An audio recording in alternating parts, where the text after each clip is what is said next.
Amém, Jesus. Aleluia, Senhor. Oh, glória a Deus, glória ao Pai, glória ao Filho, oh, aleluia, ao Espírito Santo, Pai. Muito obrigada, meu Deus querido, meu Deus santo, meu Deus eterno, por mais esse dia na Tua presença, meu Deus. Oh, Pai, Tu sabes, quando eu falo nesse dia na Tua presença, é porque realmente, Pai amado, não só da minha vida, mas pelo que eu tenho conversado com irmãos tão queridos, Senhor. Todos nós realmente temos passado os dias na Tua presença. Todos nós nos levantamos pela manhã, Pai amado, começamos o nosso dia meditando no Senhor, pensando no Senhor como alguém apaixonado pensa na sua paixão. Meu Deus, o Senhor é o desejo mais profundo dos nossos corações. E eu só quero te agradecer, meu Deus, pela tua bondade, pela tua misericórdia para com as nossas vidas, por ter se lembrado de cada um de nós, ó Deus, num dia, num momento, Pai, em que nós estávamos caminhando, meu Deus, na cegueira, meu Pai, em que nós estávamos caminhando na ignorância, em que nós estávamos completamente perdidos, ó Deus, e o Senhor veio na Tua bondade, na Tua doçura, na Tua misericórdia, meu Deus, e nos atraiu com Teu amor. Meu Deus, quantos dos meus irmãos que estão aqui comigo, assim como eu, fomos encontrados no fundo do poço, Deus. Senhor, momentos nas nossas vidas em que nós não tínhamos mais esperança, não tínhamos mais expectativa, Deus. Quantas pessoas, ó Deus, que hoje estão nos Teus caminhos, antes de chegarem a eles, pensou tantas vezes em morrer, em pedir ao Senhor para terminar com todo o seu sofrimento e frustração de vida. Mas o Senhor, na sua paciência e bondade, meu Deus, o Senhor veio, Pai, a cada um deles, a cada um de nós, ó Pai, e veio nos trazendo a verdade, veio nos revelando, Pai, a real situação das nossas vidas. Meu Deus, o Senhor nos resgatou da morte, o Senhor nos resgatou do pecado e do juízo. Meu Deus, o Senhor tem preparado a Tua igreja, o Senhor tem preparado o Teu povo, meu Deus, para um caminho maravilhoso. Senhor, e nós, eu creio, Pai, muitos de nós já podemos sentir a eternidade correndo nas nossas veias pela fé. Meu Deus, quantos irmãos e irmãs, ó meu Deus, já estão sonhando com o céu, mas não um sonho, meu Deus, no sentido que o Senhor está mostrando o céu para todos eles, porque eu não sei, Pai, sobre isso, mas um sonho de um coração que fica imaginando aquilo que o aguarda. Meu Deus, a gente antes sonhava com as coisas do mundo, a gente sonhava com os projetos do mundo, a gente sonhava com as oportunidades de trabalho. Os solteiros sonhavam com seu futuro cônjuge, como seria a minha vida com uma família, com filhos, com uma casa, com trabalho e estabilidade. Mas hoje a Tua igreja, meu Deus, os sonhos dela mudaram-se de direção, e a Tua igreja está sonhando com o céu, a Tua igreja está sonhando com a eternidade. A Tua igreja está sonhando para Te ver. Oh, meu Deus, quantos de nós temos imaginado, meu Deus, os momentos eternos que nós vamos passar ali com o Senhor. Meu Deus, a gente não tem condição, porque nem os nossos olhos viram, nem os nossos ouvidos ouviram aquilo que o Senhor tem preparado para nós que Te amamos. Mas a realidade, meu Deus, é que o Senhor está fazendo algo lindo no nosso meio. Enquanto a gente vê o mundo desabando de um lado, meu Deus, enquanto pessoas estão caindo a todo tempo, Senhor, enquanto pessoas estão a cada dia mais se aprofundando na perversão, no pecado e na maldade, Senhor, nós vemos um povo se santificando ainda mais. É como diz a Tua palavra, meu Deus, que os santos se santifiquem ainda mais, que os sujos se sujem ainda mais. É isso que está acontecendo no nosso meio, nós estamos vendo isso claramente. Meu Deus, a santidade no nosso meio tem sido mais forte do que a nossa carne, e eu Te glorifico por isso, porque o Senhor tem nos dado condição, meu Deus, realmente de se manter diante dos Teus olhos todos os dias da nossa vida. E para aqueles que têm pecado e têm pecando, meu Deus, o Senhor tem trago, meu Deus, o arrependimento, a consciência, meu Pai. O Senhor tem despertado no nosso meio algo novo, Senhor. Oh, meu Deus, eu Te agradeço, Pai amado, porque eu creio na promessa que aquele que começou a boa obra é Ele que vai terminar em cada um de nós, em cada uma das nossas vidas, ó Deus. E eu Te glorifico, Pai, por esses momentos que a gente tem passado juntos aqui no YouTube, Senhor. Meu Deus, ainda de eu não estar sentada face a face com os meus irmãos, ó Deus.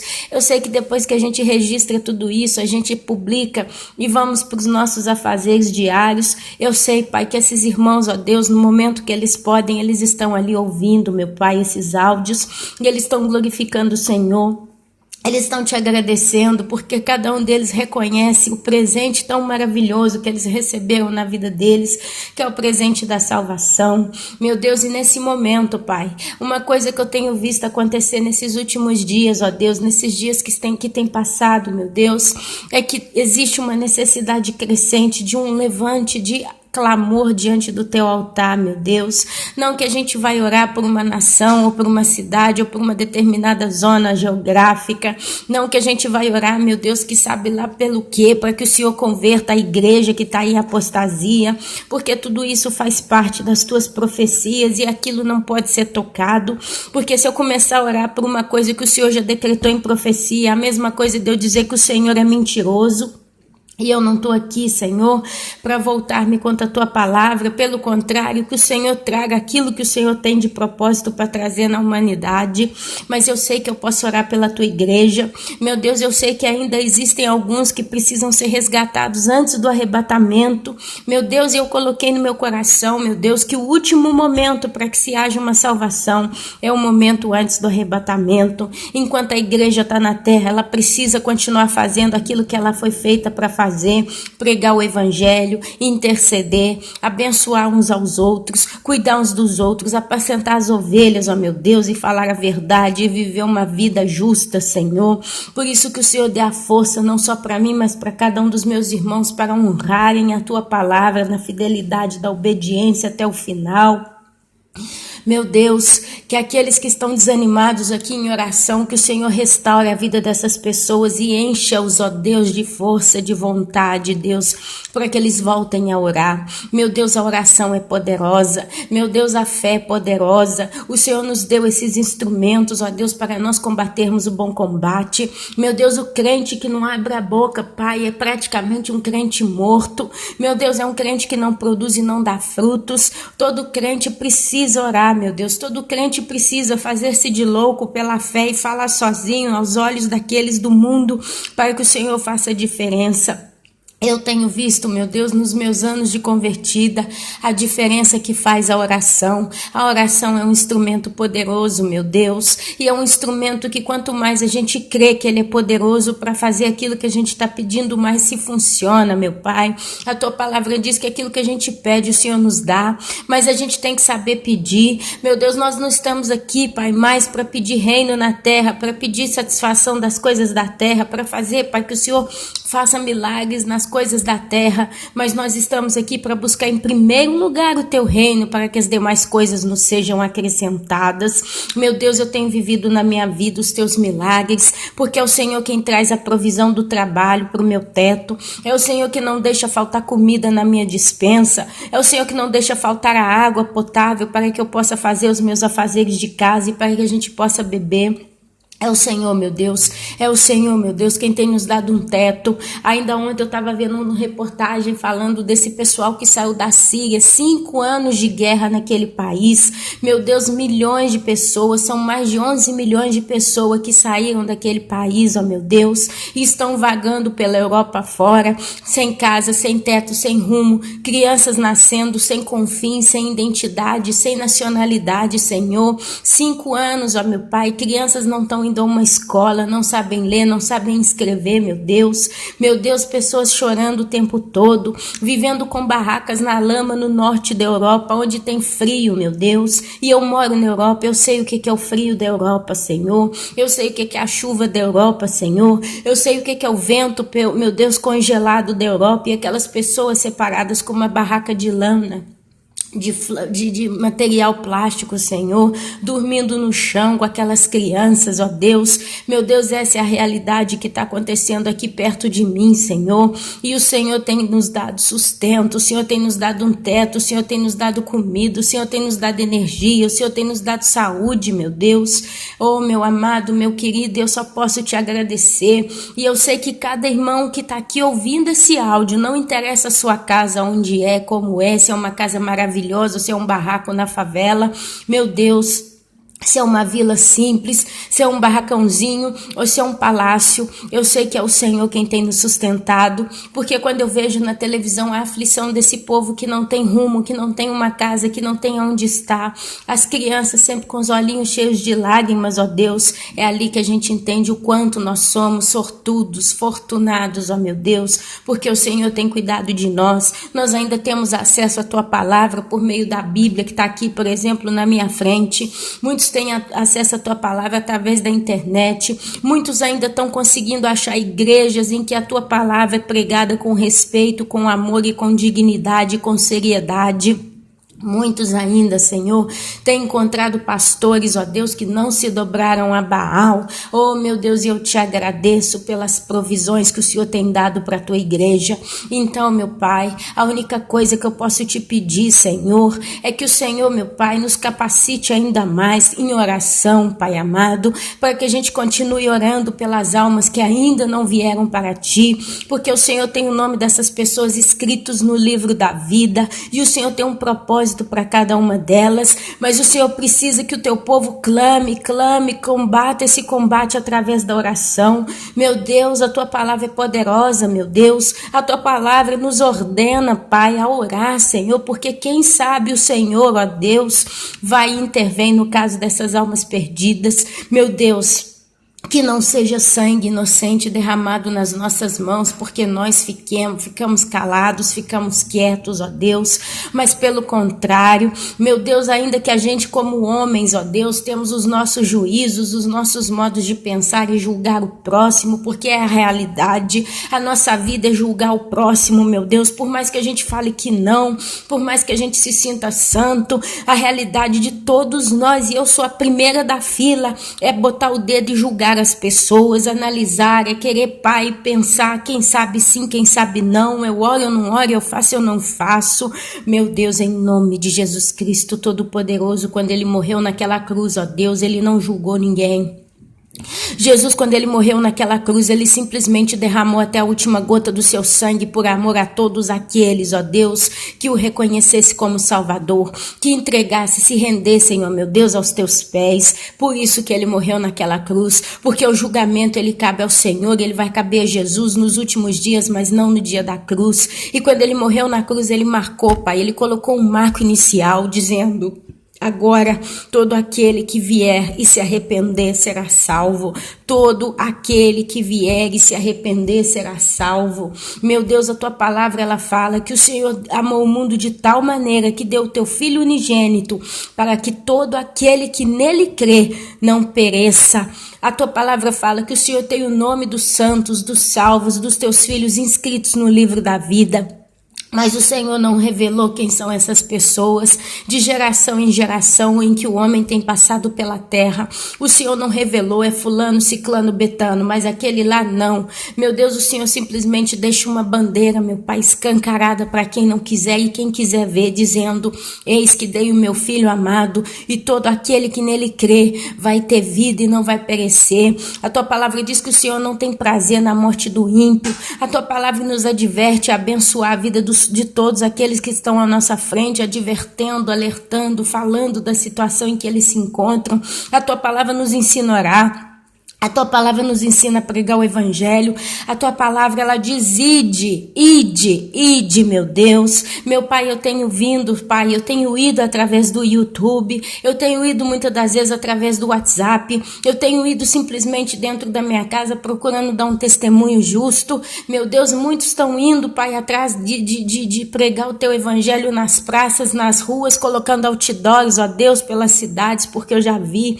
Meu Deus, pessoas têm ido, Senhor, ido para as igrejas clamando, Senhor. Muitos estão simplesmente, Pai, ido dentro da casa deles, ali falando com os esposos, com as mulheres, com as mães, com os pais, com os filhos. Oh, meu Deus, quantos de nós, ó Deus, realmente não estamos calando a nossa boca e estamos procurando dar fruto. E muitos de nós, quando não temos com quem falar, talvez alguém que mora sozinho, não tem com quem compartilhar o evangelho por um motivo de força maior, tem se colocado em oração, como alguém na retaguarda, que ora por aqueles que estão indo, Pai, pregar a Tua palavra, meu Deus. Esse é o momento da igreja, esse é o momento mais poderoso que a igreja tem, Pai, na existência da terra, porque ela está prestes para ser retirada, ela está prestes, ó Deus, para ir para a glória e viver em paz por toda a eternidade.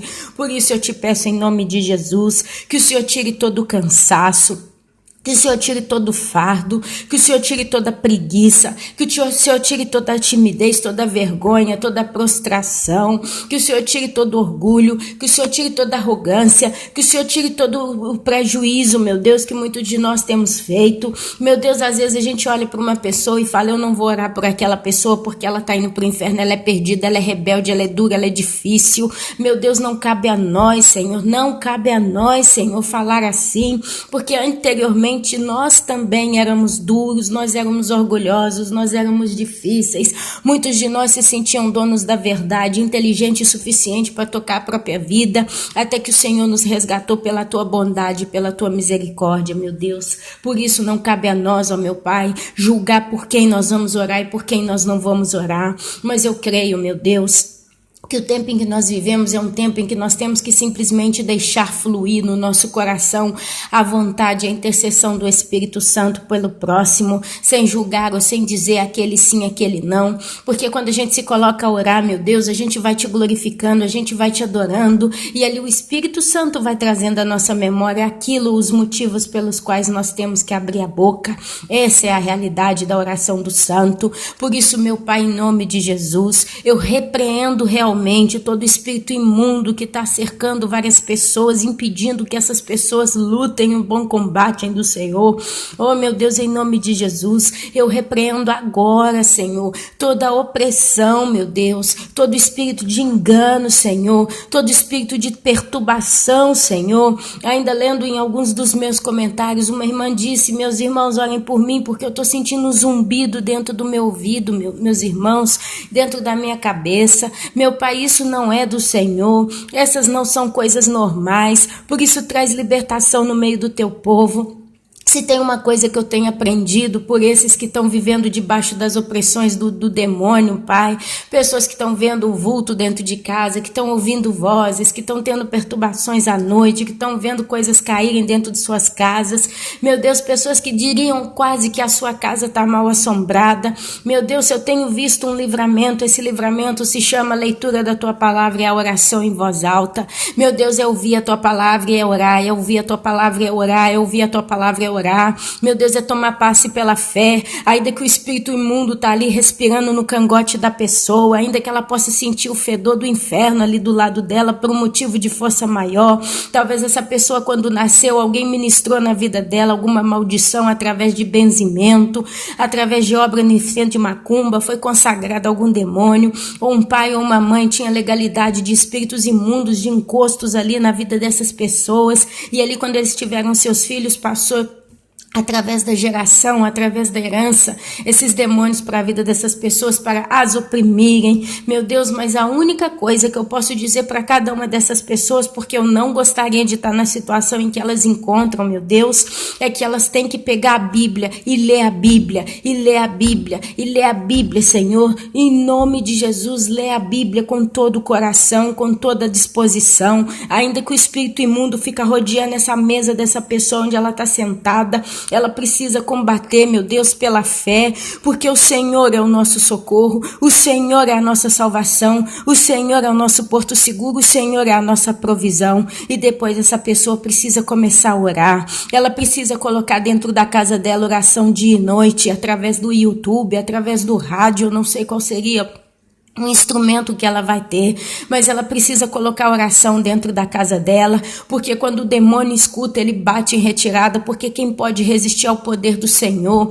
Meu Deus, é o teu coração, junto com o coração sincero dessa pessoa que está sendo oprimida, que vai fazer a diferença, porque tu sabes, ó meu Deus, eu tenho visto essa situação, muitos deles estão sozinhos, não tem um pastor, não tem um homem de Deus, uma mulher de Deus que possa entrar na casa deles, impor a mão e expulsar os demônios. demônios, fazer uma limpeza na casa dessas pessoas. Meu Deus, eles estão sozinhos, isso é o que mais está acontecendo e não tem quem possa os ajudar, ó Deus, nós estamos vendo isso claramente.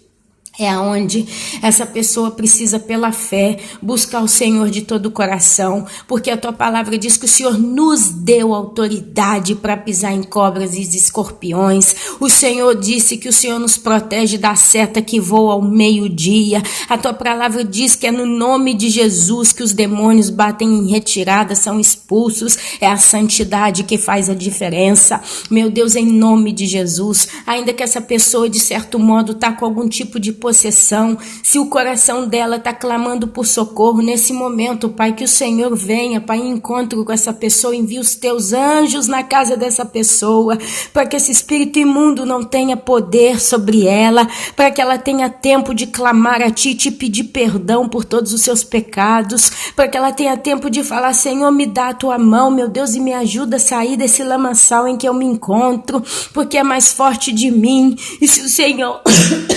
Se o Senhor não entrar em mim, eu não vou vencer, mas eu vou perecer. É onde a tua palavra, meu Deus, ela diz, maior é o que está em nós do que o que está no mundo. Meu Deus, o Senhor é maior, Deus. O Senhor é maior do que todo principado, toda potestade, todo espírito do inferno, Pai, do que o próprio Satanás, ó Deus. É o Senhor que é poderoso para nos libertar. É o Senhor que é poderoso para tirar as amarras, para libertar os cativos do cativeiro. Por isso, em nome de Jesus Cristo, como igreja, meu Deus, eu me coloco aqui nessa oração antes de estudar a palavra, meu Deus, para com essas vidas, para que o Senhor faça diferença, para que o Senhor faça um rebuliço na vida dessas pessoas, impondo realmente, meu Deus, a tua majestade, a tua glória, o teu poder, porque essas pessoas querem a ti e espírito imundo nenhum, meu Deus, tem poder sobre essas vidas, porque os corações dessas pessoas a ti pertencem. A tua palavra diz... Quem me separará do amor de Cristo? Ah, meu Deus, nem potestade, nem principado, nem pecado, nem nada, Senhor, pode nos separar do teu amor. A tua palavra diz que nós ouvimos a tua voz, as minhas ovelhas ouvem a minha voz. A tua palavra diz, eis que estou à porta e bato, aquele que abrirá essa porta, eu entrarei e cearei com ele e ele comigo. E quantos são os corações, ó meu Deus, que estão escutando bater o toque da tua mão nessa manhã, nessa tarde ou nessa noite, e estão querendo abrir os corações, ainda que seja um gesto da alma, um gesto silencioso do Espírito, é o suficiente, ó Deus, para que o Senhor entre nessas vidas, e então elas vão poder dizer, maior é o que está em mim do que o que está no mundo. Visita também esses que estão sendo oprimidos pelas enfermidades, visita, meu Deus, esses que estão sendo oprimidos pelo medo, pela timidez, pela vergonha, pela insegurança, pela imaturidade, Senhor. Oh, Pai, que vai caindo por terra toda resistência humana e toda a resistência das trevas na vida dos meus irmãos. Meu Deus, é tempo da igreja ficar ataviada, ficar erguida, ficar forte, ficar poderosa, abrir a boca e clamar, e clamar, e clamar. Meu Deus, que nós possamos também parar de pensar muitas das vezes somente em nós mesmos e que nós venhamos abrir a boca e clamar em oração pela vida do próximo, porque assim é feita essa obra maravilhosa.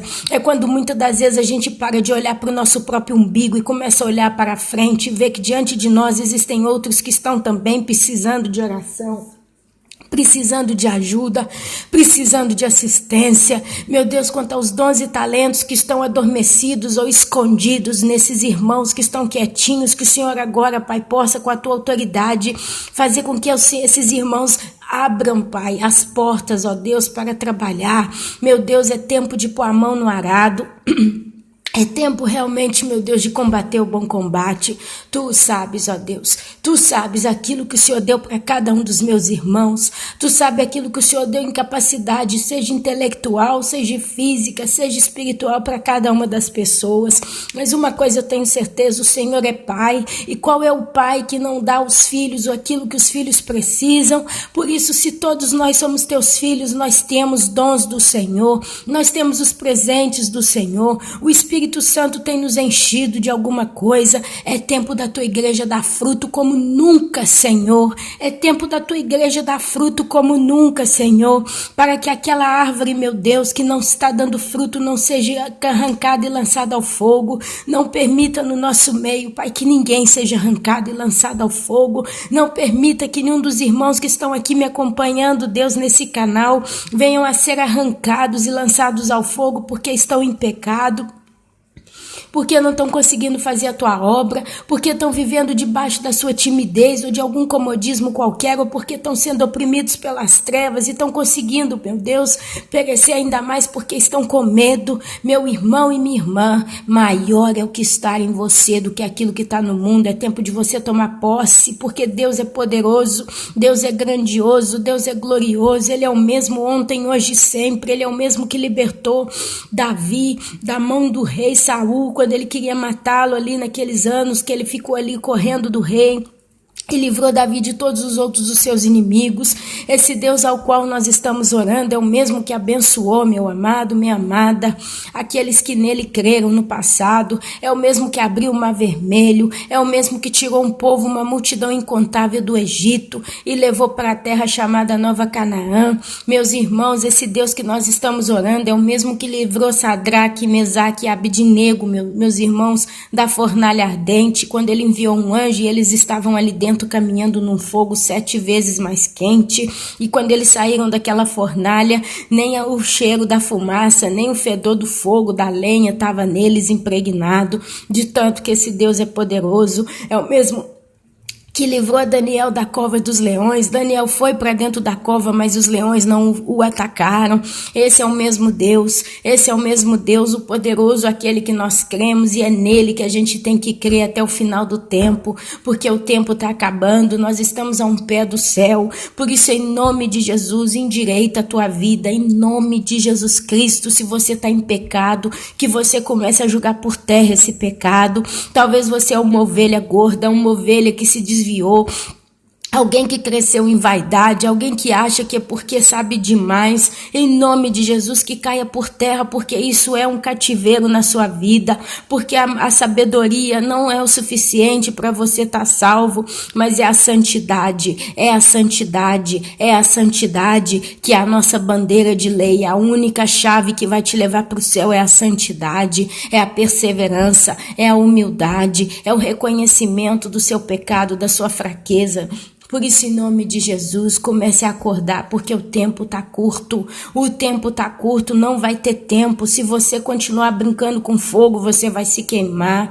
Oh, aleluia, Senhor Deus, eu te agradeço por essa oração. Eu te agradeço por esse momento, porque o Senhor é poderoso e o Senhor sabe o motivo de todas as coisas. E é por isso, meus irmãos, que eu vou entrar com vocês no capítulo 21 de Apocalipse agora, o novo céu e a nova terra. E hoje eu quero encerrar o livro de Apocalipse com os irmãos, por isso eu não quero complicar a vida.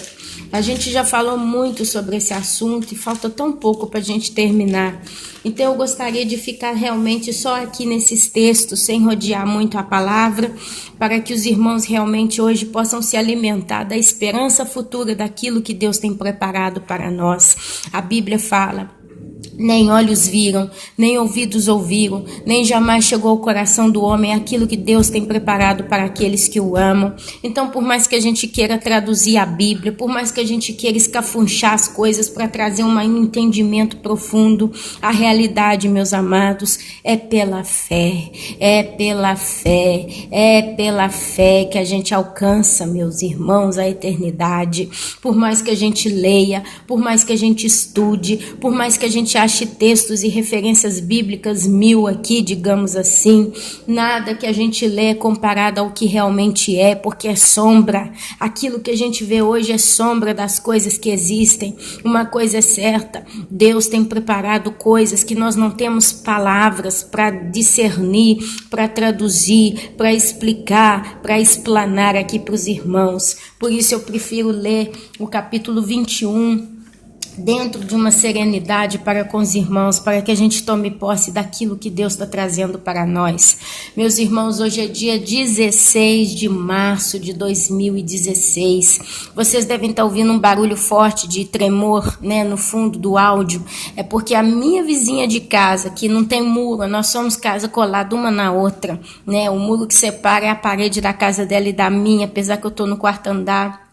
Essa senhora hoje está com um pedreiro em casa e eles estão quebrando paredes, estão batendo lá, então está fazendo muita bagunça.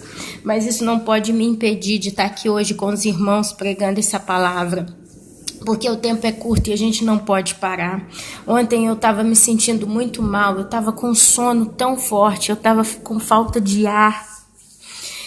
E ontem eu fiquei aqui de manhã falando, mas no final eu perdi a concentração, eu não tive forças e no final eu falei, eu vou deixar quieto esse trabalho, porque para Deus ou a gente faz direito ou a gente não faz, não é verdade?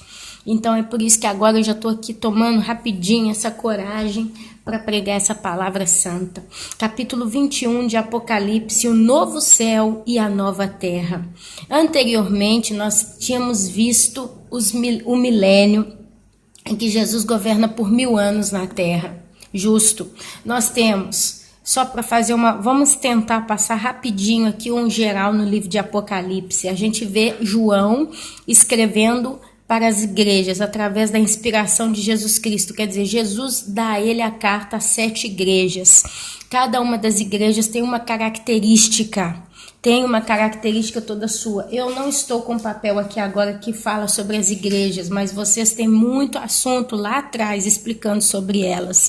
Mas eu sei que no meio delas, de cada uma das 7 igrejas, tem um remanescente, porque Deus deixou claro que ele tem um povo remanescente em cada um desses sistemas.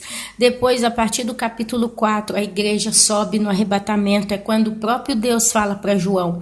João, até o capítulo 4 de Apocalipse, ele está em espírito na terra, na ilha de Patmos, tendo a visão das cartas para as 7 igrejas. É onde Jesus Cristo tem como que um bate-papo com João para que ele traga o advertimento a cada uma dessas igrejas. Quando chega no capítulo 4, a voz que fala com ele diz, sobe para aqui. E ali João fala, me encontrei em espírito no céu. Isso é uma analogia do arrebatamento, porque a partir daquele momento João, ele vê do cenário celestial todo acontecimento no céu e na terra, no céu e na terra, no céu e na terra. É aonde começam as aberturas do selo no capítulo 5 de Apocalipse. É por isso que a gente tende a crer que os selos ainda não foram abertos, por mais que pareça que esses selos estão abertos e falta abrir só o 5º selo, ou o sexto, falta abrir só o 6º selo. Não é assim. Eu não tenho tido certeza com relação aos selos, porque entra em contradição, por exemplo. Acho que o 4º selo, quando ele é aberto, diz que as bestas, as feras e os animais, eles vão se tornar agressivos e vão atacar e matar os homens.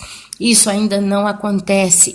Sempre na humanidade teve animal atacando o ser humano, dependendo da situação, mas não em massa. Não que você está dentro da sua casa. Talvez você tenha um cachorrinho que sempre foi doce com você, de repente esse cachorro vira um diabo, vira uma besta, te morde, te machuca, não te obedece, vira uma besta, mata, acaba com tudo. É isso que está trazendo aquele selo. E aí o 6º selo fala de um grande terremoto. Aí esse 6º selo ele fala de de chuvas, de meteoritos que vão cair na terra. Esse selo ele é terrível e ele abre as trombetas. A gente começa logo em seguida, a gente vê também falando das trombetas. As trombetas, elas atingem 1/3 de alguma coisa no planeta Terra. O texto está aí, os estudos estão aí, você tem que voltar atrás para você ler comigo, onde a gente deu uma trabalhada boa nesses assuntos. Durante 3 anos e meio, nós vamos ver que Deus ele vai enviar suas 2 testemunhas. Não se sabem quem são as 2 testemunhas, por mais que a gente pode especular. A gente não sabe quem são as duas benditas testemunhas, mas eu digo que são homens de Deus, são homens que temeram a Deus, seja quem for, são dois personagens poderosos que Deus selecionou para aquele tempo, e eles vão vir pregar o evangelho eterno. Eu não sei se eles vão pregar o evangelho de Jesus na cruz, eu não sei como vai ser, mas a Bíblia fala que existe um evangelho eterno que vai ser pregado, e se esse evangelho é chamado eterno, ele vai ser pregado, inclusive, provavelmente na eternidade. Então tem as duas testemunhas que durante 3 anos elas vão estar ali pregando 3 anos e meio, justo na primeira metade da grande tribulação. Existe também a selagem, né? O selar dos 144 mil judeus, são judeus, 12 mil judeus de cada tribo de Israel, são 12 tribos. Eu queria só falar uma coisa, porque eu achei um papelzinho aqui, que certa vez nós estudamos com o pastor Sebastião Aragão, e ele conhece hebraico, aramaico, conhece essas línguas todas, leu a Bíblia não sei quantas vezes, e foi na época que eu estudei Apocalipse pela primeira vez. Ele fala: todos os nomes judaicos têm significado em hebraico. Nome dos filhos de Israel, no estudo dos 144 mil, na ordem do Apocalipse, capítulo 7, versículo 5. A primeira tribo é a tribo de Judá. Da tribo de Judá veio Jesus. A tribo de Judá, se a gente traduzir o nome Judá aí, de judaico para hebraico, significa confissão ou louvor a Deus. Judá, se eu não me engano em hebraico, porque a anotação é antiga, significa confissão ou louvor a Deus. Ruben significa vendo o filho. Gade significa uma companhia. Aser significa bendito. Naphtali significa lutador ou lutando contra. Manassés significa esquecimento. Simeão significa ouvindo e obedecendo. Levi significa união ou apego. Sacar ou Zacar significa recompensa. Zebulon significa moradia, José significa adição, Benjamim significa filho da mão direita ou filho da idade avançada. Confessor, aí se você junta todos esses nomes, forma uma pequena frase que diz: confessores ou adoradores de Deus, olhando para o Filho, uma companhia de benditos, lutando contra o esquecimento, ouvindo e obedecendo a palavra, apegados à recompensa de um lar, uma adição, filhos da mão direita de Deus, gerados no fim dos dias. Os 144 mil são todos judeus e não tem nada a ver com o número exato. Como é que é? Deixa quieto aqui. Oh, meu Deus. Oi, irmãos, é isso. Então, basicamente é isso, tá? Olha só, a gente vê que Dan e Efraim foram substituídos por Levi e José. Dan significa juízo ou exercício de Bom, é porque eu não consigo ler o que eu escrevi aqui, mas a palavra Dan significa juízo ou exercício de alguma coisa que eu não consigo traduzir aqui, tá?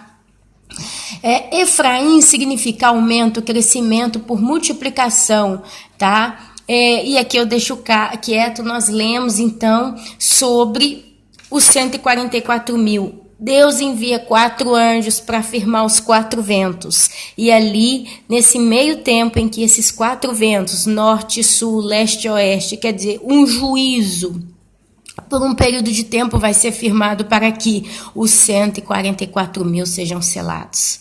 Então, eles vão estar protegidos. Amém? Mais do que isso, não sei. Vocês vão ver os estudos. Então, isso tudo vai acontecer durante os 3 anos e meio. A palavra diz também que vai ter a perseguição através de guerra, de perseguição, né? Pela besta. A besta que surge do mar, ela vai perseguir os santos, aqueles que não aceitaram a marca, o número ou o nome da besta, ou na mão direita ou na fronte. Eles não aceitaram. E aí a Bíblia fala que eles vão morrer. Então existe arrependimento, existe salvação através da morte, porque eles vão morrer e vão para o céu e vão ser encontrados diante do trono de Deus com vestes brancas e uma palma na mão, um ramo de palma na mão, e vão estar proclamando: Santo, Santo, glorioso, Deus eterno e todo-poderoso, não é verdade? Então isso tudo está acontecendo na metade dos 3 anos e meio. Depois dos 3 anos e meio, as 2 testemunhas são assassinadas, elas ficam 3 dias e meio expostas em praça pública, e as pessoas vão fazer festa e trocar presentes.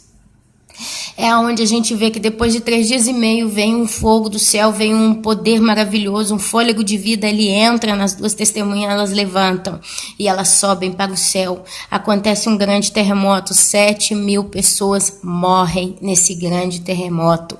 E aí a Bíblia fala: o restante que não morreu por causa do terremoto deu glórias a Deus. É onde a gente vê arrependimento, reconhecimento da soberania, da existência e verdadeira existência de Deus, é salvação. Aí entra a segunda metade da grande tribulação, aonde vem os flagelos. A palavra flagelo no dicionário pode ser comparada a chicote, castigo, punição. É onde Deus literalmente vai enviar os flagelos. E cada flagelo, quando ele cair na terra, ele vai atingir o mundo, o planeta inteiro. Um dos flagelos é o flagelo que vai acontecer no mar, onde o anjo derrama a taça do flagelo sobre o mar. E a Bíblia fala que todos os seres marinhos vão morrer, vão perecer, que a água do mar vai se tornar negra, vai se tornar como sangue de morto e vai feder. E Deus, então, ele vai extirpar, exterminar, acabar com o oceano, com os oceanos. É um dos flagelos. A gente vê nesse meio tempo os juízos que vem juízo para tudo quanto é lado. Aí você vai ver a exterminação da Babilônia, do sistema babilônico, o anticristo, o falso profeta e a besta se reúnem então para a batalha do Armagedon. Estou tentando resumir o máximo possível. É onde eles juntam um exército mundial e eles vão combater a Israel, eles querem acabar com Jerusalém, eles vão até o chamado Vale da Matança, chamado Armagedon. E eles entram por Israel, vão fazendo guerra, e vai ser uma coisa horrorosa. A Bíblia diz, se aqueles dias não fossem abreviados, nenhuma carne escaparia.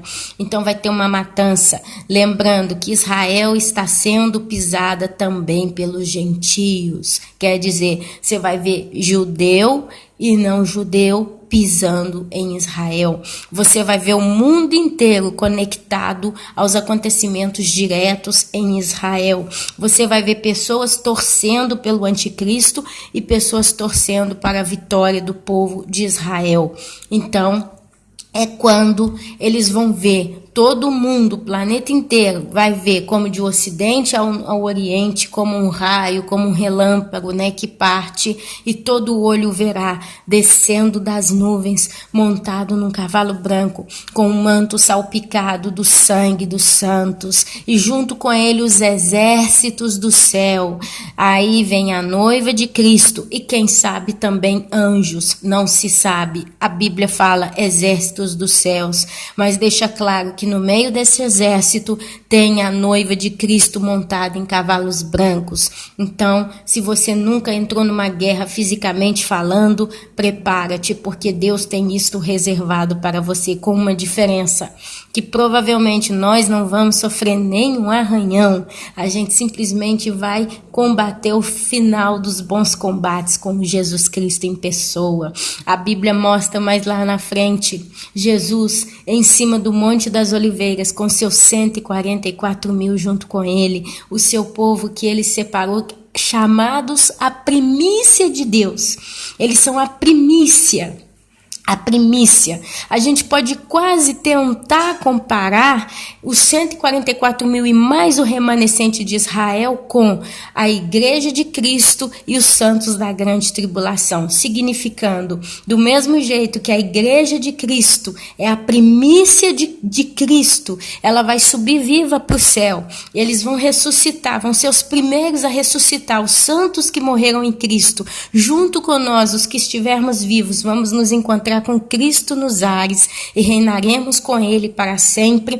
Creio também que os 144 mil são a primícia para Deus.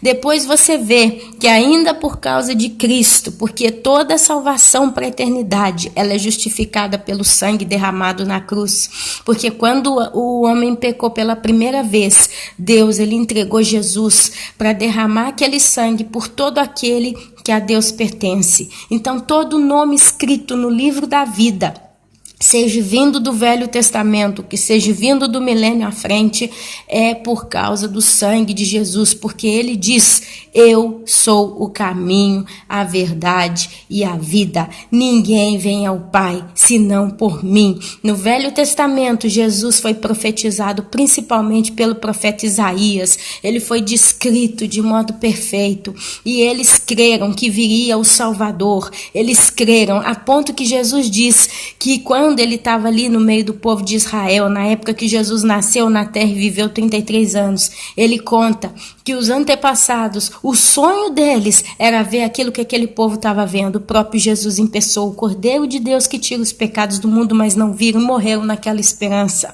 Mas você vê no milênio, Jesus governando por 1000 anos, e meu amado, minha amada, aonde tem Jesus, tem salvação. E o milênio também vai ser um tempo em que Deus vai separar o trigo do joio. Eu tenho certeza disso. Não se sabe exatamente como vai ser o processo, mas a realidade é que o jovem, ele vai morrer com 100 anos, ou o velho vai morrer com 100 anos, a gente leu sobre isso no último estudo.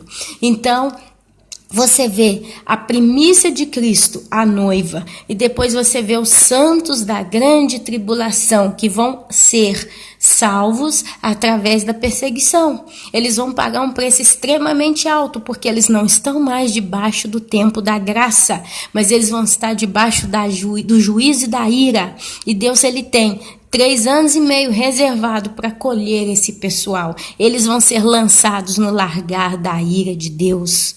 E eles vão lavar as suas vestes no sangue do Cordeiro. Isso significa sacrifício, morte.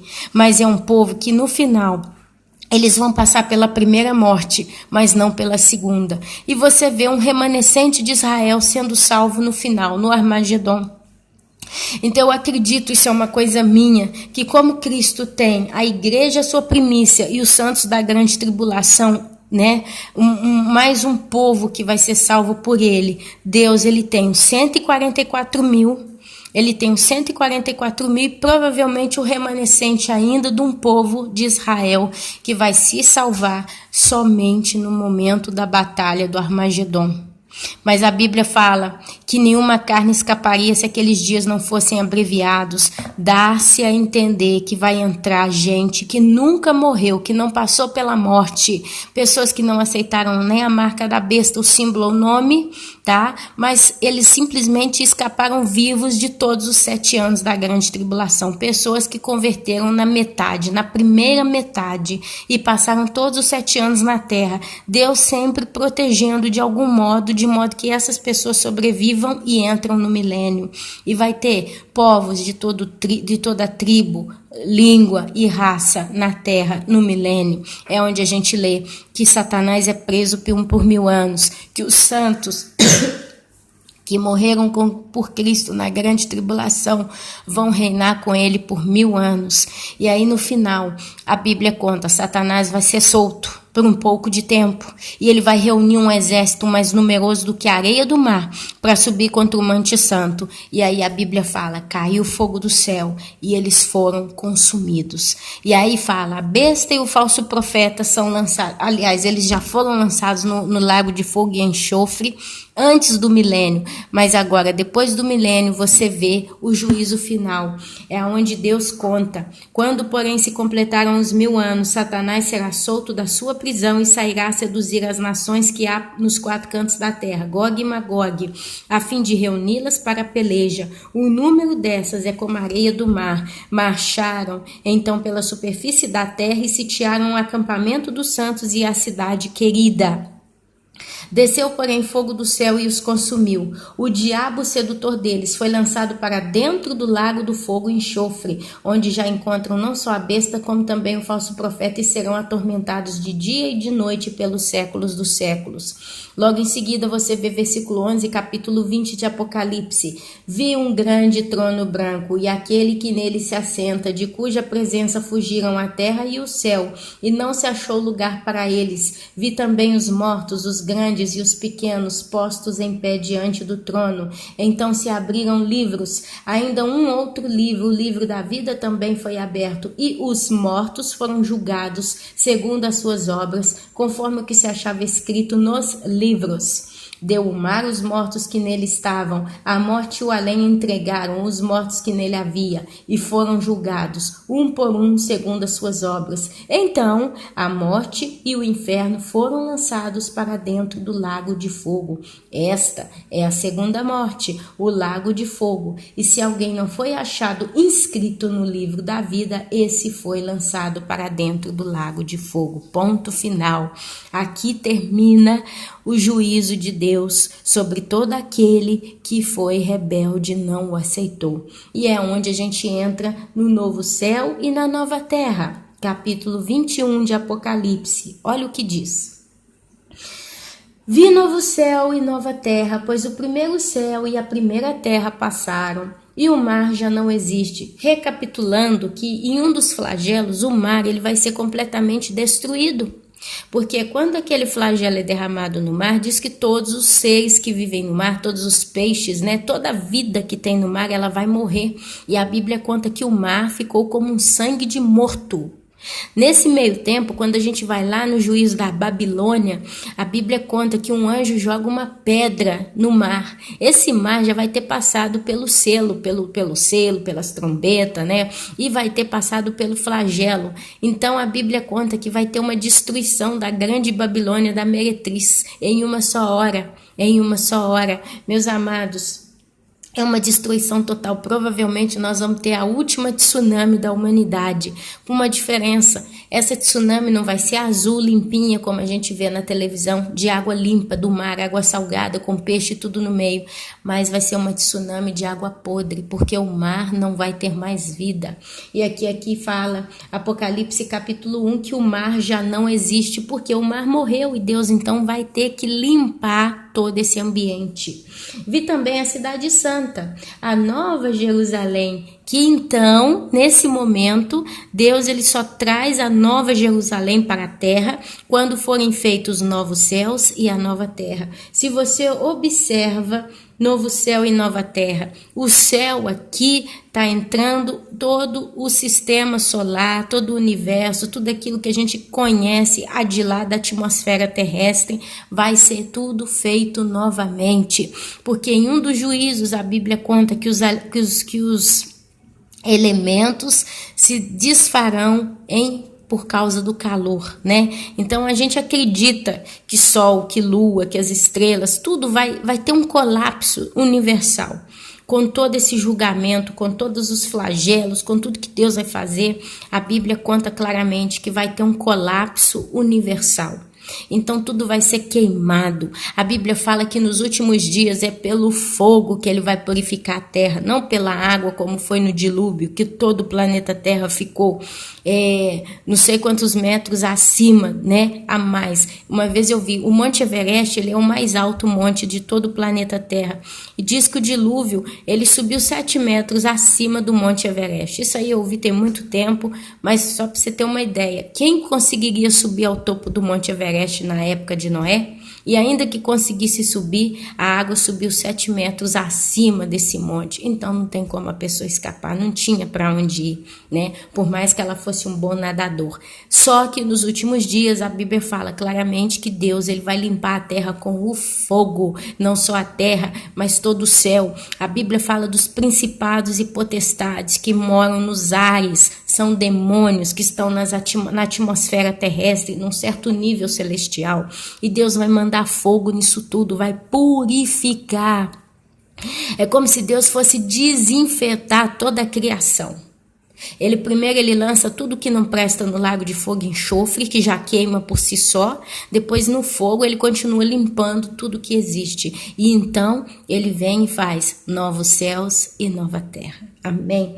Olha só, e aí então desce do céu, da parte de Deus, ataviada como noiva, adornada para o seu esposo. Então ouvi grande voz vinda do trono, dizendo: Eis o tabernáculo de Deus com os homens, Deus habitará com eles e eles serão povos de Deus. E Deus mesmo estará com eles, Deus Pai e Deus Filho. Se você vai lá em Gênesis, quando Deus criou todas as coisas e criou o homem, a Bíblia diz que Deus vinha ter com Noé todos os dias, ao entardecer, à tardinha, depois do dia inteiro, Deus vinha passear no jardim do Éden com Adão. Desculpa, eu falo os nomes errados, Noé. Com Adão. Então Deus tinha com Adão, porque desde o início o desejo do coração de Deus era viver em harmonia, em comunhão com a sua criação chamada ser humano. Ele infelizmente não pôde ter essa alegria. Quando Adão pecou, ele se separou de Deus. Mas aqui você vê novamente a nova Jerusalém descendo do céu, e o próprio Deus habitará no meio dos homens. Os homens serão o povo de Deus, e Deus mesmo estará com eles. E olha que coisa linda que Deus vai fazer. Ele lhes enxugará dos olhos toda lágrima, e a morte já não existirá. Já não haverá luto, nem pranto, nem dor, porque as primeiras coisas passaram. E aquele que está sentado no trono disse: Eis que faço novas todas as coisas. E acrescentou: Escreve, porque estas palavras são fiéis e verdadeiras. Disse-me ainda: Tudo está feito. Eu sou o Alfa e o Ômega, o princípio e o fim. Eu, a quem tem sede, darei de graça da fonte da água da vida. O vencedor herdará estas coisas, e eu lhe serei Deus, e ele me será filho. Quanto, porém, aos covardes, aos incrédulos, aos abomináveis, aos assassinos, aos impuros, aos feiticeiros, aos idólatras e a todos os mentirosos, a parte que lhes cabe será no lago de fogo que arde, de fogo e enxofre que arde, a saber a segunda morte, a nova Jerusalém. Aqui eu resumo uma coisa que nós já estudamos uma vez. A nova Jerusalém, ela é a junção da herança de Deus com a herança de Cristo. Qual é a herança de Deus Pai? O povo judeu, o remanescente judeu. Deus ele tem um povo cujo o Deus é o Senhor. Então a nação de Israel, o Deus é o Senhor da nação de Israel. E Deus, desde que Israel foi separada através de Abraão, né? Que foi fazendo o povo de Israel, Deus ele constituiu de Israel uma nação. É onde a gente vê os 10 mandamentos, as leis, é onde a gente vê o livro de Êxodo, né, que é a travessia do deserto. Deus ele liberta esse povo do Egito, da escravidão, uma simbologia. E Deus ele vem tendo e tratando com esse povo judeu até os dias de hoje, até a grande tribulação, lá no Armagedon, onde Cristo próprio dito vem e será finalmente reconhecido como filho de Deus pelo povo judeu. Porque até então ele não foi reconhecido, pelo contrário, eles colocaram ele numa cruz, né? Quer dizer, os meus me negaram, então eu fui para os gentios, é o que Cristo fez, né? Então, esse povo que no decorrer da história, o remanescente que foi aceitando a Cristo, porque até certo ponto é Cristo em questão, ele é o remanescente para Deus Pai. Então você vê os judeus, né, sendo também parte da Nova Jerusalém, mas você vê a noiva ataviada. Aqui ele chama a cidade de Nova Jerusalém como uma noiva. Só aqui você vê como que Deus é maravilhoso, né? Ele quer um povo só. Então ele juntou nessa Nova Jerusalém os santos que vão ser salvos e os judeus que foram salvos. E olha só o que ele fala, como ela é simbolizada. Então veio um dos 7 anjos que tem as 7 taças cheias dos últimos flagelos, 7 flagelos, e falou comigo dizendo: vem, mostrar-te-ei a noiva, a esposa do Cordeiro, quer dizer, de Jesus, tá? E me transportou em espírito até uma grande e elevada montanha e me mostrou a cidade santa, Jerusalém, que descia do céu da parte de Deus, a qual tem a glória de Deus. O seu fulgor era semelhante a uma pedra preciosíssima, como pedra de jaspe cristalina. Eu realmente não entendo nada de pedra preciosa, mas eu sei que são lindas no seu gênero, né? Tinha grande e alta muralha, 12 portas, e junto às 12 portas, 12 anjos, e sobre elas nomes inscritos, que são os nomes das 12 tribos dos filhos de Israel. Então você vê aqui o povo de Israel simbolizado na Nova Jerusalém. 3 portas se achavam a leste, 3 ao norte, 3 ao sul e 3 ao oeste. A muralha da cidade tinha 12 fundamentos e estavam sobre estes os 12 nomes dos 12 apóstolos do Cordeiro. Aquele que falava comigo tinha por medida uma vara de ouro. Presta atenção. 12 portas, em cada uma das portas o nome de uma das tribos de Israel. 12 fundamentos, em cada fundamento o nome dos apóstolos. Então os apóstolos levaram a igreja e Deus, através das tribos, ele separou o seu povo. E aqui você vê uma junção. Aquele que falava comigo tinha por medida uma vara de ouro para medir a cidade, as suas portas e a sua muralha. A cidade é quadrangular, de comprimento e de larguras iguais. E mediu a cidade com a vara até 12.000 estádios. O seu comprimento, largura e altura são iguais. Amados, eu não tenho condição de visualizar e de imaginar na minha cabeça a grandeza dessa cidade. Porque, infelizmente, eu não sei nem qual que é a grandeza de um estádio. E quando eu escuto a palavra estádio, eu lembro campo de futebol. Eu fui quando era criança, sei que é muito grande, mas quando eu vejo aqui 12, parece pequeno, né? Então, assim, eu não quero estar aqui falando demais sobre essa cidade, eu estou só lendo, amém? Mediu também a sua muralha, 144 côvados, medida de homem, isto é, de anjo. A estrutura da muralha é de jaspe. Também a cidade é de ouro puro, semelhante a vidro límpido. É um ouro que eu acho que eu nunca vi na minha vida. Os fundamentos da muralha da cidade estão adornados de toda espécie de pedras preciosas. Meus irmãos, se você vai comprar um diamante pequenininho, você vai ter que pagar uma fortuna. Imagina uma cidade inteira. O alicerce da cidade é todo adornado de pedra preciosa. Oxi! O primeiro fundamento é de jaspe, o segundo de safiro, o terceiro de calcedônio, o quarto de esmeralda, o quinto de sardônio, o sexto de sárdio, o sétimo de crisólito, o oitavo de berilo, o nono de topázio, o 10º de crisópraso, nunca ouvi falar na minha vida, o undétimo de jacinto, o duodétimo, né, o 12º, não sei como é que fala a palavra, de ametista. A ametista, quando eu era criança, eu fiz um trabalho na escola. A ametista, ela é cor violeta, é linda a ametista. As 12 portas são 12 pérolas, e cada uma dessas portas de uma só pérola. Então, você pode imaginar uma porta bem grande, né? Porque pérola é pequenininha. A pérola é uma das coisas mais valiosas que se encontra no oceano, né? E, no caso, você vai ver uma porta inteira de pérola, uma só pérola. A praça da cidade é de ouro puro, como vidro transparente. Eu não sei imaginar isso. Eu não consigo imaginar.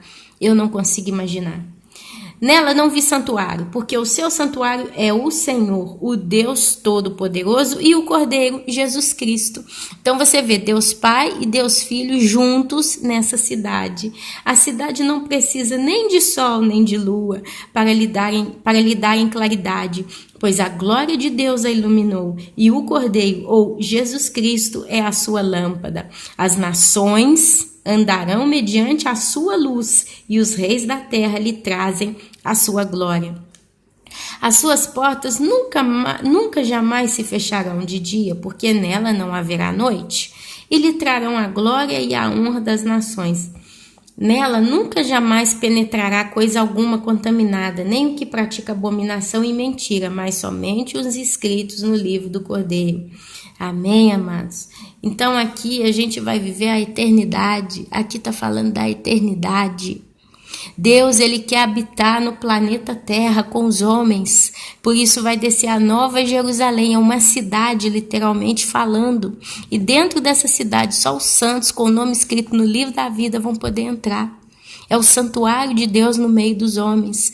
Lá não vai ter nem dia nem noite, porque a glória de Deus vai iluminar 24 horas, digamos assim, essa cidade. É Deus habitando no meio dos homens. É Deus habitando. E aqui a gente está falando de um habitar eterno e de homens eternos. Eu aqui arriscaria dizer que o ser humano, nesse período aqui, ele vai voltar ao estado original em que tinha Adão e Eva antes do pecado. A Bíblia conta que quando tinha o Jardim do Éden, ele fala das árvores, de tudo que ele criou, mas ele fala que tinha 2 árvores no Jardim do Éden. A primeira era a árvore do conhecimento do bem e do mal, mas ele fala que tinha também a árvore da vida. Deus, quando ele expulsa Adão e Eva do Jardim do Éden, ele fala: eu vou tirá-los daqui, porque eles já comeram do fruto da árvore do conhecimento do bem e do mal. Agora, e se eles comem da árvore da vida? Quer dizer, se Adão e Eva, na condição do pecado original, por desobediência a Deus, comessem também o fruto da árvore da vida, o homem não poderia morrer. O homem não poderia ser condenado ou julgado ou ser salvo, porque o homem, creio eu, ele iria entrar no estado como estão os demônios. O demônio é espírito, eles já eram eternos. Então, quando eles pecaram contra Deus, ninguém podia morrer por eles, porque não tinha morte física para eles. Então, Deus, ele expulsa Adão e Eva, porque ele limita a vida do homem ao pecado, a maldição chamada morte. A morte é o salário do pecado. Se o homem na época do Jardim do Éden comesse da fruta da árvore da vida e do mal, qual era o salário do pecado? Não ia ter. Então Deus ia ter que pegar o homem do jeito que estava e lançar toda a humanidade no lago de fogo e enxofre. Então Deus, o que ele faz? Ele tira Adão e Eva do Jardim do Éden, ele coloca um anjo com a espada, flamejante ali na porta do jardim, e então Adão e Eva morrem. Com o passar dos anos, eles morreram. E assim tem sido com a humanidade. E ali Jesus pôde morrer na cruz por nós, porque se ele não morresse, ele não ia poder pagar com o sangue dele a nossa salvação. Só que a Bíblia fala, eu vou continuar lendo aqui, capítulo 22, a árvore da vida, ela aparece de novo. E olha como é que Deus ele vai fazer. Capítulo 22 de Apocalipse. Então me mostrou o rio da água da vida, brilhante como cristal, que sai do trono de Deus e do Cordeiro. No meio da sua praça, de uma a outra margem do rio, está o quê? A árvore da vida, que produz 12 frutos, dando seu fruto de mês em mês. E as folhas da árvore são para a cura dos povos. Nunca mais haverá qualquer maldição. Nela estará o trono de Deus e do Cordeiro. Os seus servos o servirão, contemplarão a sua face e na sua fronte está o nome dele. Então já não haverá mais noite, nem se precisam eles de luz e de candeia, nem da luz do sol, porque o Senhor Deus brilhará sobre eles e reinarão pelos séculos dos séculos. Não tem mais morte humana. Amém? Quer dizer, aqui que eu estou dizendo, você vê o julgamento do grande trono branco.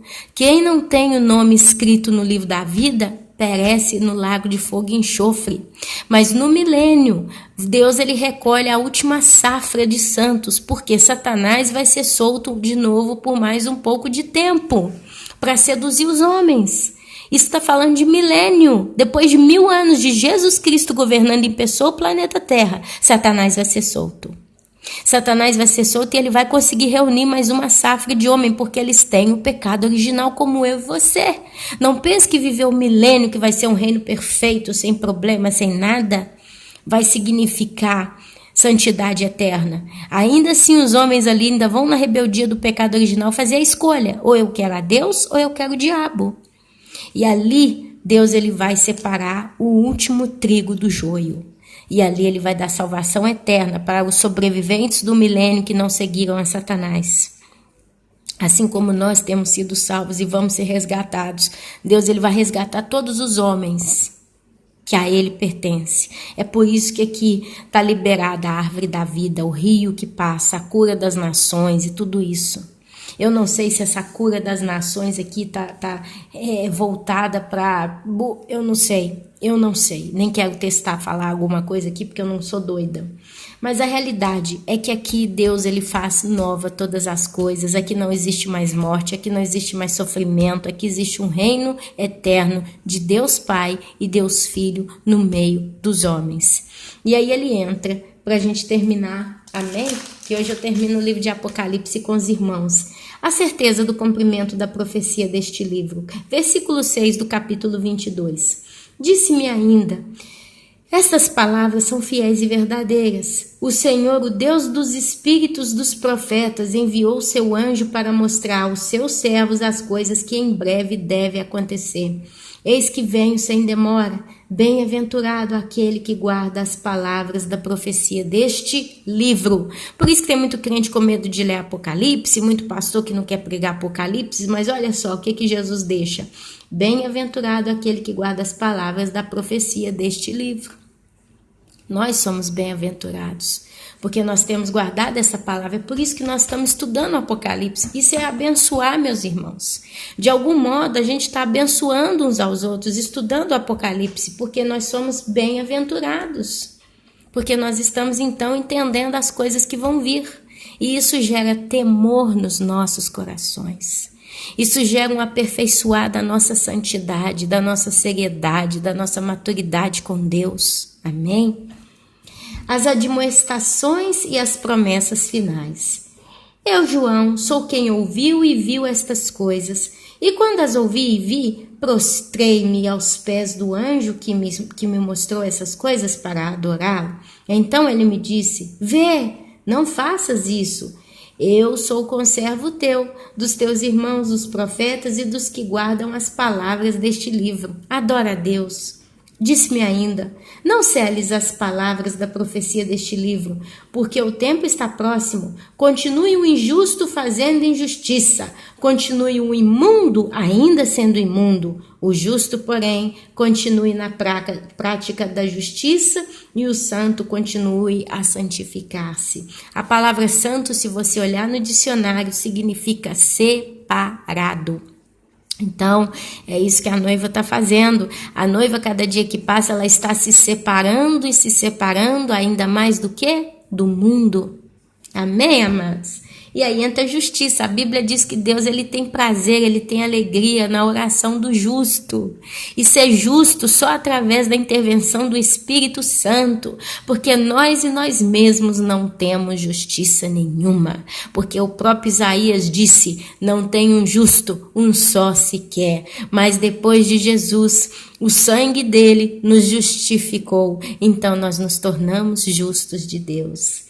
Eis que venho sem demora, e comigo está o galardão que tenho para retribuir a cada um segundo as suas obras. Eu sou o alfa e o ômega, o primeiro e o último, o princípio e o fim. Bem-aventurados aqueles que lavam as suas vestiduras no sangue do Cordeiro, para que lhes assista o direito à árvore da vida, e entrem na cidade pelas portas. Fora ficam os cães, os feiticeiros, os impuros, os assassinos, os idólatras e todo aquele que ama e pratica mentira. Eu, Jesus, enviei o meu anjo para vos testificar estas coisas às igrejas. Eu sou a raiz e a geração de Davi, a brilhante estrela da manhã. O Espírito e a noiva dizem, vem. Aquele que ouve, diga, vem. Aquele que tem sede, venha. E quem quiser, receba de graça a água da vida. Amado, amada, o que nós estamos fazendo hoje? A nossa palavra nos últimos anos, eu posso falar de anos no meu caso, e sei que muitos aqui estão assim, a nossa palavra tem sido vem Jesus, Maranata, Maranata, vem Jesus. Jesus vem salvar o teu povo, vem resgatar a tua igreja, vem tirar a injustiça do mundo, vem lavar essa bagunça. Quem aqui que está ouvindo esse áudio não tem no coração esse desejo profundo e genuíno e diz, vem, vem, vem Jesus. É por isso que aqui fala, versículo 17 do capítulo 22 de Apocalipse, o Espírito e a noiva dizem vem. O próprio Espírito Santo está dizendo vem, meus irmãos. Até ele anseia pela vinda de Jesus. Olha que coisa linda. E aquele que ouve, diga vem. Se você está me ouvindo aqui pela primeira vez, esse mundo ele vai ser transformado num paraíso. Esse mundo vai ser transformado num paraíso pelo próprio Deus Todo-Poderoso que vai vir habitar no nosso meio com Jesus. Então, se você está escutando, diga você também vem. Mas eu quero consertar minha vida. Aquele que tem sede, venha. E quem quiser, receba de graça a água da vida. A conclusão do livro. Eu, a todo aquele que ouve as palavras da profecia deste livro, testifico. Se alguém lhes fizer qualquer acréscimo, Deus lhe acrescentará os flagelos escritos neste livro. O que isso nos lembra? Deturpação da palavra. São esses que estão recriando a Bíblia. São esses que estão tirando e colocando textos para manipular as pessoas. Um exemplo muito lindo que eu posso dar para os irmãos, e eu falo lindo porque é vivo, está diante dos nossos olhos. Lindo porque é a profecia da palavra se cumprindo, é a verdade. Deus não é mentiroso. Se Deus ele falou aqui, se alguém lhes fizer algum acréscimo, Deus lhes acrescentará os flagelos escritos nesse livro. A Bíblia tem 2000 anos que ela foi escrita para nós. E agora ela está sendo deturpada. E aqui a gente vê a beleza da lindeza da verdade de Deus. Por isso que esse exemplo é lindo. É lindo porque é Deus testificando as suas palavras. Meus irmãos, a gente hoje encontra a chamada Bíblia gay, vendida em vários lugares. E a Bíblia gay, ela tem várias partes que foram retiradas, para que aqueles que estão no engano continuem no engano. Foi toda deturpada. Tem Bíblia espalhada pelo mundo toda deturpada. E é por isso que eu digo, a palavra de Deus é verdadeira, porque a própria palavra proferiu, profetizou que isso aconteceria. E aí a gente vê a beleza do cumprimento das profecias. Eu, a todo aquele que ouve as palavras da profecia deste livro, testifico, se alguém lhes fizer qualquer acréscimo, Deus lhe acrescentará os flagelos escritos neste livro. Provavelmente, essas pessoas que pegaram a Bíblia genuína e a transformaram numa Bíblia mentirosa, porque se eles tiram certas coisas, eles estão mentindo. Porque a pessoa não vê aquela palavra, então ela acha que a Bíblia está falando certo e aquela pessoa está certa e ela está indo para o inferno. É mentira. A Bíblia fala que Deus vai acrescentar os flagelos escritos neste livro. É sofrimento. Essas pessoas vão sofrer mais ainda. E se alguém tirar qualquer coisa das palavras do livro desta profecia, Deus tirará a sua parte da árvore da vida, da cidade santa e das coisas que se acham escritas neste livro. Inferno. Essas pessoas vão para o inferno, meus irmãos. Vão para o lago de fogo e enxofre. Aquele que dá testemunho destas coisas diz, certamente venho sem demora. É o próprio Jesus falando para nós, porque é ele que deu testemunho destas coisas. E ele disse, venho sem demora. Amém. Vem, Senhor Jesus. A graça do Senhor Jesus seja com todos. E a gente aqui acaba o livro de Apocalipse. A gente conseguiu trazer até o final mais esse desafio. Para mim foi um desafio, meus irmãos. Para mim foi um desafio estudar com os irmãos o livro de Apocalipse. Foi um desafio muito lindo. Eu não esperava que Deus ia me dar esse presente, a disposição do tempo, a condição da leitura, a condição da harmonia, mas Deus realmente me deu esse presente. Para mim foi um grande presente poder reler com os irmãos o livro de Apocalipse, e a gente estudou ele todo, seus 22 capítulos. Nem nada faltou. Agora, daqui para frente, a partir dos próximos vídeos aqui, vamos ver o que Deus traz para nós, né? Porque a gente espera que Deus nos inspire a cada dia. Mas com certeza, aqui você vai ouvir falar da santidade, do juízo, da vinda de Cristo, das coisas que são. Aqui nós precisamos crescer. Eu gostaria, provavelmente, de fazer no próximo vídeo algo sobre resposta de perguntas. Tem várias pessoas que fazem algumas perguntas e eu estou pensando em juntar isso tudo e fazer num vídeo só. Tentar dar uma visão bíblica sobre algumas coisas. Mas vamos ver aqui como é que Deus vai trabalhar isso conosco, amém? Irmãos, estou ficando cansada.